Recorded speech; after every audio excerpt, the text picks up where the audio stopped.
Hola, bienvenidos a Curiosidad Relativa, un canal dedicado a la recopilación de datos curiosos.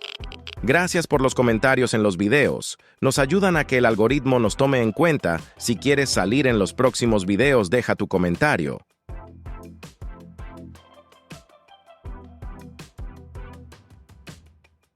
¿Sabías que los mamuts podrían haberse extinguido no solo por cambios climáticos o la caza humana, sino por algo tan pequeño como el polen? Una nueva hipótesis plantea que el auge de la vegetación al final de la edad de hielo generó enormes cantidades de polen en el ambiente, lo que podría haber causado reacciones alérgicas graves en estos gigantes peludos. Los mamuts, al igual que muchos animales, dependían de su olfato para realizar funciones esenciales, como encontrar alimento y, aún más importante, localizar pareja para reproducirse. Según esta nueva teoría, el polen habría bloqueado el sentido del olfato en los mamuts, haciéndolos incapaces de realizar estas tareas vitales. Con el paso del tiempo, la incapacidad para reproducirse habría reducido drásticamente su población, llevándolos a la extinción. La idea puede sonar extraña, pero los científicos que la proponen tienen un plan para ponerla a prueba.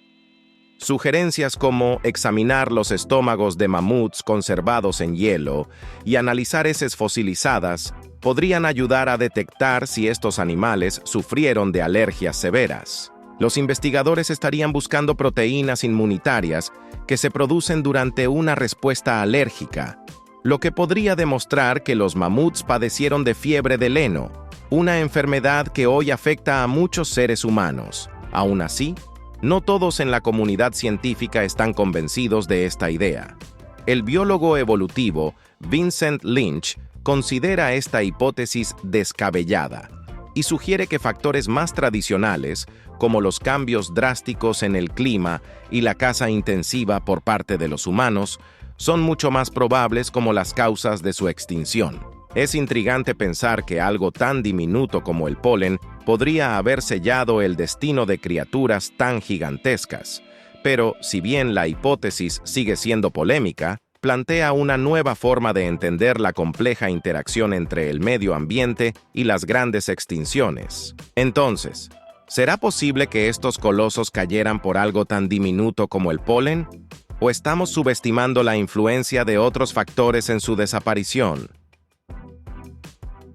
¿Sabías que la pregunta sobre qué animal puede tener más crías a la vez tiene tantas respuestas como maneras de interpretarla? La naturaleza no deja de sorprendernos con su diversidad, y en este caso, la respuesta cambia según el enfoque que elijas. Si te fijas en la cantidad de gametos, huevos o crías vivas, cada categoría nos revela un campeón diferente. Por ejemplo, si hablamos de la cantidad de gametos, óvulos y espermatozoides no fecundados, los peces se llevan la corona. Algunos peces pueden liberar millones de estos de una sola vez, inundando el agua con posibilidades de vida. Kathleen Cole, una experta en biología marina, destaca que esta estrategia es clave para asegurar la supervivencia de sus especies en un entorno donde la competencia y los depredadores están siempre al acecho. Ahora, si lo que te interesa son los huevos fecundados, el mundo de los insectos es realmente asombroso. La reina de las hormigas conductoras africanas, Dorailus wilberti, puede poner entre 3 y 4 millones de huevos en un mes. Pero hay un truco aquí. Ella no fecunda todos los huevos al mismo tiempo. La reina elige cuántos machos y hembras producir, regulando así la dinámica y la población de su colonia con una precisión asombrosa. Y si lo que buscas es saber qué animal puede traer al mundo la mayor cantidad de crías vivas en una sola ocasión, el caballito de mar es el ganador absoluto. Lo curioso de esta especie es que es el macho quien lleva a las crías en su bolsa incubadora y puede dar a luz hasta 2.000 pequeños caballitos de mar de una sola vez. Esta peculiar estrategia reproductiva es totalmente única en el reino animal y muestra hasta qué punto la evolución ha encontrado soluciones adaptativas impresionantes. Lo más interesante de todo esto es que no hay una sola manera de tener éxito reproductivo en la naturaleza. Cada especie ha desarrollado su propia estrategia, ya sea liberando millones de óvulos al azar, controlando rigurosamente la cantidad de descendencia o, como en el caso del caballito de mar, entregando el embarazo al padre. La diversidad es fascinante y nos recuerda que la naturaleza siempre encuentra formas sorprendentes de adaptarse y sobrevivir. Entonces, ¿qué otros animales podrían tener estrategias aún más sorprendentes para asegurar que sus crías sobrevivan en el vasto y competitivo mundo natural? ¿Sabías que en Siberia Oriental existe un gigantesco cráter que se está ganando el inquietante apodo de la Puerta del Infierno? Este impresionante y temido fenómeno geológico, conocido como el cráter Batagaica, ha crecido de forma alarmante durante las últimas décadas y parece no tener freno. Lo que comenzó como un pequeño hundimiento en la década de 1960, hoy se ha convertido en una monstruosa depresión de aproximadamente 1 kilómetro de ancho que continúa expandiéndose, y lo hace a un ritmo de 1 millón de metros cúbicos de suelo cada año. El origen de este cráter se remonta a la deforestación masiva que dejó expuesto el permafrost, esa capa de suelo permanentemente congelado que cubre gran parte del Ártico. Con el aumento de las temperaturas globales, el permafrost comenzó a derretirse, lo que debilitó la Tierra y provocó el colapso del suelo. El cráter Batagaica es hoy el mega desprendimiento más grande del mundo, y su expansión no solo es visualmente impactante, sino también aterradora. Según los habitantes locales, el cráter emite ruidos estremecedores mientras el suelo se hunde, alimentando las leyendas que lo rodean. Desde la década de los 90, el crecimiento del cráter ha sido imparable. El área total se ha triplicado entre 1991 y 2018, y el deshielo más rápido ocurrió entre 2010 y 2014, según el Servicio Geológico de Estados Unidos. Cada vez que el cráter se amplía, corta capas del permafrost, lo que acelera el proceso. Lo más preocupante es que, una vez que este ciclo comienza, no hay forma de detenerlo. Pero el cráter Batagaica no es solo una advertencia visual del impacto del cambio climático. También representa una amenaza global. El derretimiento del permafrost no solo destruye el paisaje, sino que libera enormes cantidades de gases de efecto invernadero, como el metano y el dióxido de carbono, que han estado atrapados en el hielo durante milenios. Según un nuevo estudio, el permafrost podría liberar alrededor de 55.000 millones de toneladas de carbono para el año 2100, lo que equivale a las emisiones anuales de una gran nación industrial. Este proceso podría acelerar drásticamente la crisis climática, ya que los gases liberados aumentan la temperatura global, lo que, a su vez, provoca más deshielo en un ciclo autodestructivo. El cráter Batagaica es un recordatorio inquietante de cómo el calentamiento global está remodelando nuestro planeta de maneras impredecibles y devastadoras. La liberación de estos gases podría tener efectos catastróficos para los ecosistemas, contribuyendo a más fenómenos meteorológicos extremos y alterando la vida en todo el planeta. Entonces, con el derretimiento del permafrost en marcha, ¿qué más podría revelar la naturaleza y cuán preparados estamos para enfrentar estas nuevas realidades del cambio climático? ¿Sabías que los Juegos Paralímpicos, aunque más recientes que los Olímpicos, tienen sus raíces en uno de los eventos más devastadores del siglo XX? Su origen está profundamente vinculado a la Segunda Guerra Mundial, cuando miles de veteranos quedaron con discapacidades que cambiaron sus vidas para siempre. De esta tragedia, nació un movimiento que hoy inspira al mundo entero. Todo comenzó en 1948, en el hospital de Stoke Mandeville, en el Reino Unido, cuando el doctor Ludwig Guttmann, un neurólogo alemán que había huido del nazismo, organizó una competencia para veteranos con lesiones en la médula espinal. ¿El objetivo? No solo rehabilitar físicamente a estos héroes, sino devolverles su dignidad y la capacidad de ser ciudadanos plenos. En aquel primer evento participaron solo 16 hombres en una competencia de tiro con arco, pero el éxito fue tan grande que Guttmann decidió repetirlo cada año. Con el tiempo, las competencias de Stoke Mandeville comenzaron a crecer y en 1952 se volvieron internacionales, cuando los Países Bajos enviaron competidores.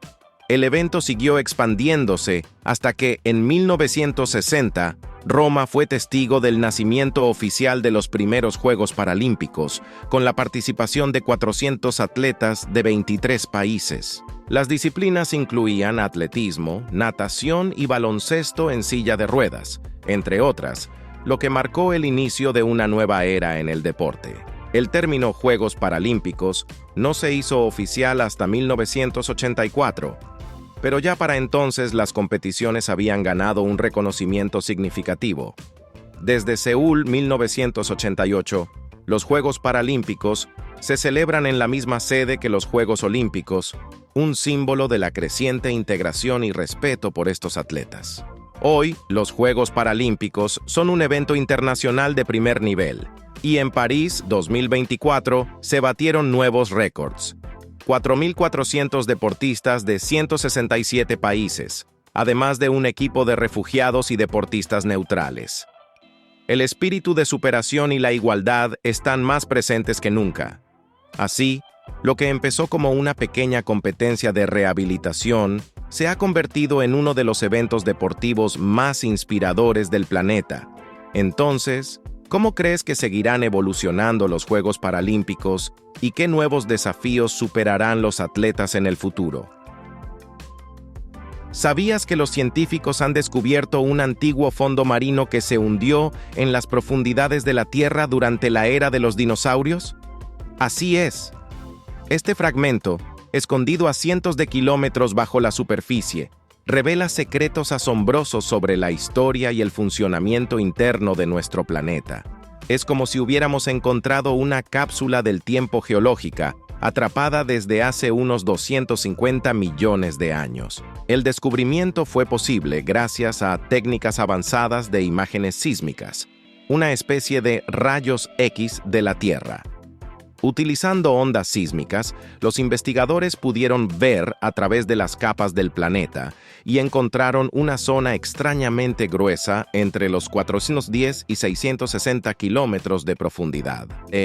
Esta región, conocida como la zona de transición, es donde el manto superior se encuentra con el manto inferior, y dentro de esa zona se detectó lo que parece ser un trozo fosilizado de fondo marino. Este antiguo fondo marino no fue consumido por completo, como ocurre normalmente en el proceso de subducción cuando una placa tectónica se desliza bajo otra. Este proceso es responsable de la formación de volcanes, terremotos y fosas oceánicas profundas, pero lo fascinante aquí es que este fragmento ha permanecido intacto, permitiéndonos echar un vistazo a lo que ocurrió en las profundidades de la Tierra hace millones de años. Gracias a este hallazgo, los científicos ahora tienen una mejor comprensión de cómo el interior de la Tierra influye en los cambios que observamos en la superficie a lo largo del tiempo. La subducción no solo recicla material, sino que también deja rastros en las capas profundas del planeta, modificando su estructura. Es como si hubiéramos descubierto una ventana hacia el pasado geológico de la Tierra, explicó Jingchuan Wang, el investigador principal del estudio. Este descubrimiento abre muchas preguntas intrigantes.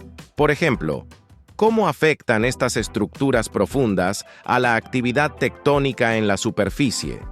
¿Podrían estos fantasmas geológicos estar influyendo en los terremotos y la formación de montañas en la actualidad? Y si es así, ¿qué más podríamos aprender sobre la conexión entre el corazón del planeta y los procesos que modelan el mundo que conocemos? Entonces, si hemos podido encontrar un fragmento de un antiguo fondo marino en las profundidades de la Tierra, ¿qué otros secretos milenarios aguardan ser descubiertos bajo nuestros pies? ¿Sabías que, a pesar de los avances médicos del siglo XXI, la rabia sigue siendo prácticamente letal una vez que sus síntomas aparecen? Aunque enfermedades como la viruela y la peste negra ya son cosa del pasado, la rabia continúa causando estragos, cobrando la vida de unas 60.000 personas al año. Y lo más alarmante es que si el virus llega a instalarse en el cerebro, no hay vuelta atrás. La rabia se propaga principalmente a través de la mordida de un animal infectado. y sus principales transmisores son mamíferos como perros, gatos, murciélagos, zorros y hasta mapaches. Pero lo curioso es que el virus provoca un aumento desmedido de saliva en los infectados, lo que popularmente conocemos como espuma en la boca. Este síntoma es producto de dos cosas. El virus busca aumentar sus posibilidades de contagio y al mismo tiempo causa una temida hidrofobia, que impide que el infectado pueda siquiera tragar su propia saliva. Si alguna vez te muerde un animal salvaje o callejero, lo primero que debes hacer es lavar la herida con agua y jabón, desinfectarla lo mejor que puedas y correr, literalmente, hacia un centro médico. Porque a partir del momento de la mordida, estás en una carrera contrarreloj. Si el virus llega al cerebro antes de que las vacunas hagan efecto, los síntomas serán inevitables y la tasa de mortalidad será del 100%. Una vez que el virus se apodera del sistema nervioso, los síntomas son terribles: ansiedad, confusión, dolor extremo, parálisis, hasta que finalmente llega el coma y la muerte. Y aunque ya no se usan las dolorosas inyecciones en el abdomen, el tratamiento sigue siendo urgente y debe iniciarse lo antes posible. La mejor manera de prevenir la rabia es asegurarse de que nuestras mascotas estén vacunadas, y si vives en una zona con muchos animales callejeros, tal vez cargar con un aerosol de defensa no sea mala idea. Pero, ¿qué pasaría si este virus pudiera ser finalmente erradicado? ¿Estamos cerca de librarnos de este letal enemigo de una vez por todas? ¿Sabías que no todos los virus son villanos en nuestra historia de vida? Mientras algunos virus son conocidos por causar enfermedades devastadoras en humanos, como el COVID-19 o el SIDA, hay otros que pueden considerarse héroes invisibles en el mundo microscópico. Hablamos de los bacteriófagos, también conocidos como fagos, que son virus que atacan exclusivamente a las bacterias. Los virus son organismos microscópicos que se infiltran en las células para replicarse, pero no todos son perjudiciales. De hecho, los bacteriófagos son fundamentales para el control de las poblaciones bacterianas en la naturaleza. Su ciclo de vida comienza cuando un fago se adhiere a una bacteria, inyecta su ADN y utiliza la maquinaria celular de la bacteria para producir nuevas partículas virales. Este proceso no solo destruye la bacteria, sino que también ayuda a mantener el equilibrio en diversos ecosistemas al evitar el crecimiento descontrolado de estas. Lo fascinante es que nuestras células humanas no tienen receptores para estos virus, lo que significa que no podemos infectarnos con ellos. El Dr. Joe Schwartz, de la Universidad McGill, nos recuerda que estamos rodeados de bacteriófagos en nuestro entorno. Están en el suelo, en el agua y hasta en nuestra comida. Se estima que hay miles de millones de estos virus en la Tierra y prácticamente cada tipo de bacteria tiene su propio bacteriófago. Estos pequeños guerreros microscópicos están en constante batalla con las bacterias, actuando como reguladores naturales de su población. La interacción entre los bacteriófagos y las bacterias es un espectáculo de evolución en acción. Las bacterias desarrollan defensas para evadir la infección, mientras que los fagos evolucionan nuevas estrategias para superarlas. Este juego del gato y el ratón mantiene un equilibrio dinámico en la naturaleza. Por ejemplo, cuando una población de bacterias se vuelve dominante, los fagos pueden infectarlas y reducir su número, permitiendo que otras especies bacterianas prosperen. Este proceso es esencial para la salud de los ecosistemas, ya que la diversidad bacteriana es clave para el funcionamiento de los suelos, los océanos y otros hábitats. Desde su descubrimiento en 1915 por el bacteriólogo Félix Darel, los bacteriófagos han demostrado ser aliados en la lucha contra las infecciones bacterianas. En un mundo donde la resistencia a los antibióticos se ha convertido en una crisis de salud pública, los fagos ofrecen una alternativa prometedora. Al atacar bacterias específicas, los fagos pueden eliminar patógenos sin afectar a las bacterias beneficiosas que habitan en nuestro cuerpo. como las que se encuentran en nuestro intestino, las cuales son esenciales para nuestra salud. En varios estudios recientes, se ha explorado la terapia fágica como una opción para tratar infecciones resistentes a antibióticos. En estos tratamientos, se utilizan bacteriófagos seleccionados para atacar a las bacterias patógenas en el cuerpo del paciente. En algunos casos, estos tratamientos han mostrado resultados sorprendentes, incluso en pacientes que habían agotado todas las opciones de tratamiento con antibióticos. La terapia fágica se está investigando cada vez más en hospitales y laboratorios de todo el mundo, y algunos científicos creen que podría ser una parte crucial de la medicina del futuro. Así que la próxima vez que pienses en virus, recuerda que algunos pueden ser más héroes que villanos.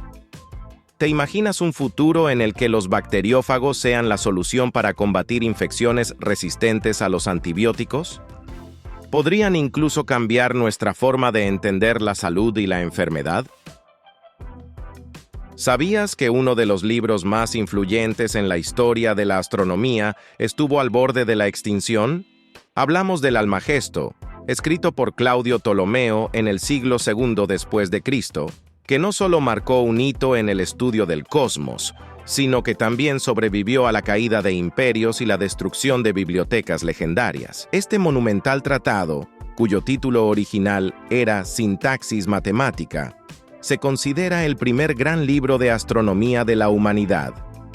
En sus páginas, Ptolomeo recopiló el conocimiento astronómico de su tiempo, presentando un modelo geocéntrico que situaba a la Tierra en el centro del universo, rodeada por el Sol, la Luna y los planetas. Aunque hoy sabemos que este modelo era incorrecto, los métodos que Ptolomeo desarrolló para calcular las posiciones de los cuerpos celestes, así como su capacidad para predecir eclipses, fueron fundamentales y sorprendentemente precisos para su época. El Almagesto incluía un catálogo de 1022 estrellas y proporcionaba instrucciones detalladas sobre cómo realizar observaciones astronómicas.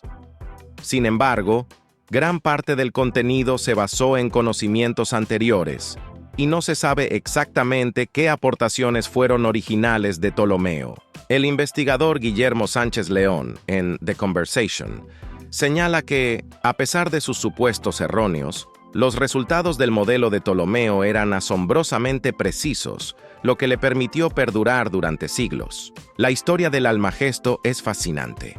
Ptolomeo trabajó en la legendaria Biblioteca de Alejandría, un centro de saber en el mundo antiguo que albergaba innumerables manuscritos. Lamentablemente, la caída de la biblioteca, junto con la disolución del Imperio Romano, puso en riesgo el futuro del tratado. Sin embargo, el contenido del Almagesto logró sobrevivir gracias a copias realizadas en otros centros de conocimiento y su conservación en Bizancio. Durante el Califato Abbasí, el texto fue traducido del griego al árabe en la Casa de la Sabiduría de Bagdad, donde se le dio el nuevo título de Al-Majisti, que significa el más grande.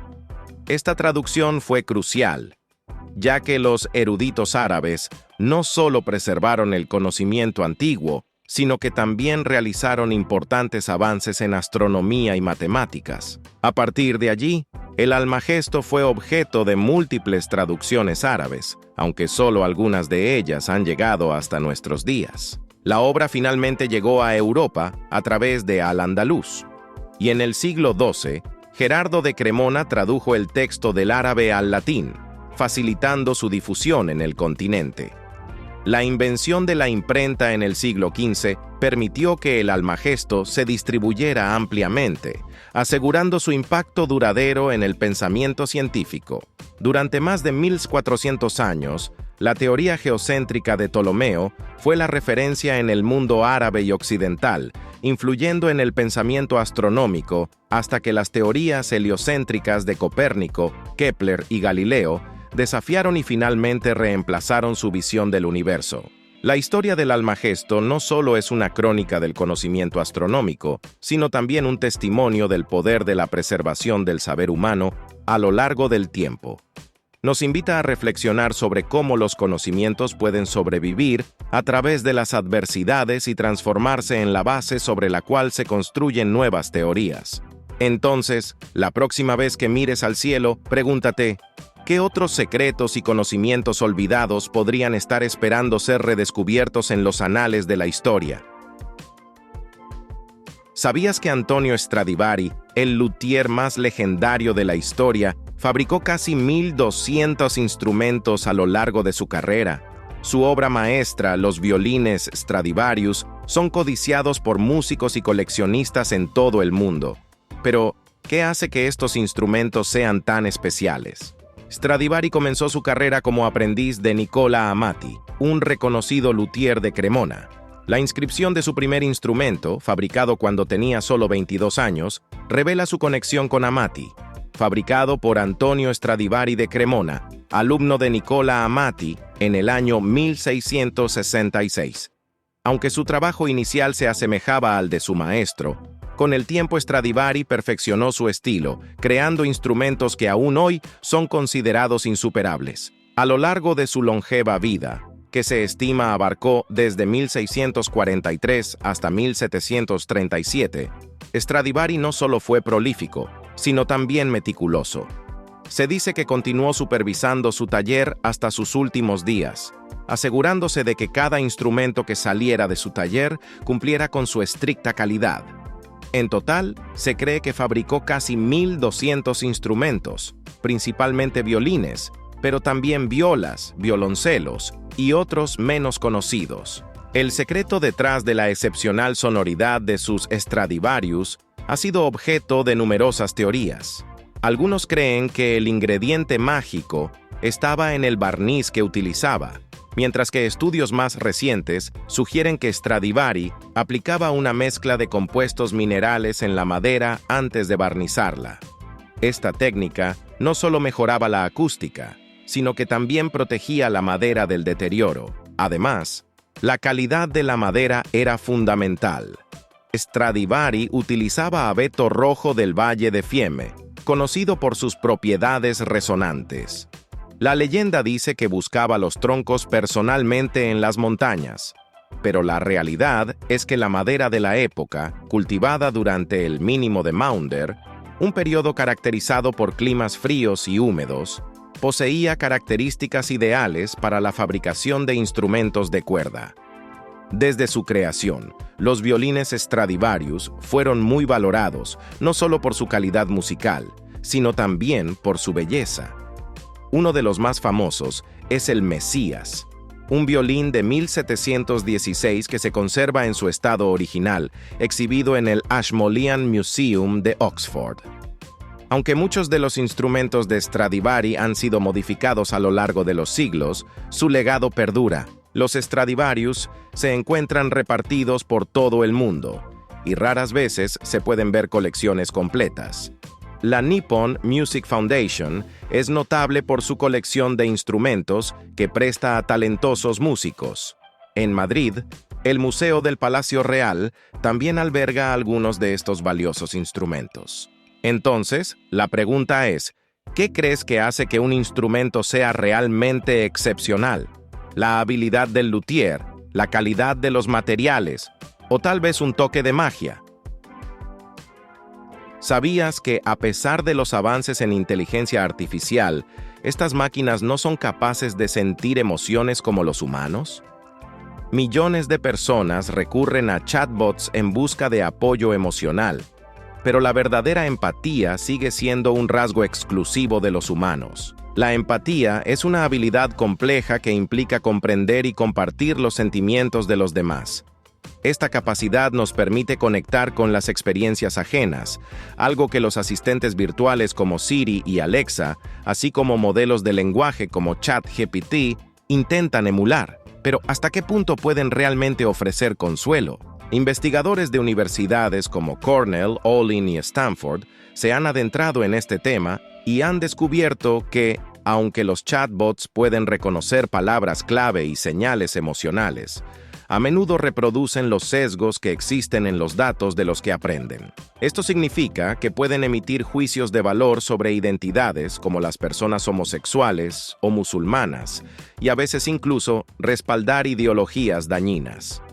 Así, en lugar de brindar apoyo genuino, estos bots pueden perpetuar estereotipos negativos. Andrea Quadra, investigadora de Stanford, comentó que la empatía automatizada tiene el potencial de generar un impacto positivo, especialmente en sectores como la educación o la atención médica.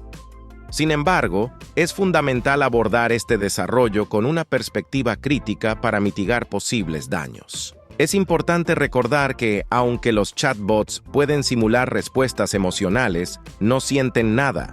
Simplemente procesan datos y generan respuestas basadas en patrones predefinidos. Esto se vuelve evidente en contextos que requieren una profunda conexión emocional, como la terapia o el cuidado al final de la vida. Si bien estos modelos pueden responder preguntas, carecen de la profundidad necesaria para una comprensión real y emocional. Los fracasos históricos de chatbots como Tai y Zhou de Microsoft son ejemplos reveladores de esta problemática. Tai, lanzado en 2016, comenzó a publicar mensajes ofensivos en cuestión de horas debido a que usuarios malintencionados explotaron sus algoritmos. Aunque Zhou intentó ser más cuidadoso, sus restricciones llevaron a respuestas tan frías que carecían de la conexión humana que los usuarios buscaban. Estos casos demuestran que imitar la complejidad emocional humana no es tan sencillo. Así que, la pregunta es, si las máquinas no pueden sentir, ¿podrán alguna vez entender verdaderamente el sufrimiento humano o simplemente nos ofrecerán una ilusión de empatía? Gracias por ver el video de hoy. Esperamos que te haya gustado, si fue así. No olvides suscribirte y activar la campanita de notificaciones para que YouTube te avise cuando subamos nuevo video.